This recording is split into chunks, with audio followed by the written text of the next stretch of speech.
ஓம் சரவணபவ. நாம் அனைவருமே நம்முடைய கர்ம வினையினால் தான் பிறவி எடுத்துள்ளோம். இந்த பிறவியை நிலையானது என்று எண்ணி இந்த பிறவியில் நாம் பல்வேறு பொருட்களை சேர்ப்பதிலும் பல்வேறு விதமான மகிழ்ச்சிகளிலும் ஈடுபட்டு அதன் பின்னால் சென்று அது கிடைக்காத பொழுது மனதில் கவலையாக்கி அந்த கவலையில் கிடந்து உழல்கின்றோம். அப்படி இல்லாது இருக்கக்கூடிய இந்த பிறவியிலே முருகப்பெருமானை நினைத்து நாம் இந்த பிறவியிலிருந்து விடுபடுவதற்கு முயற்சி செய்ய வேண்டும்.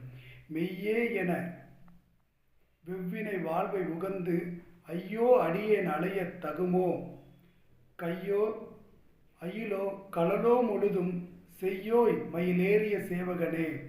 இந்த வாழ்க்கையை நிலையானது என்று எண்ணி நான் அடியேன் அலையலாமோ?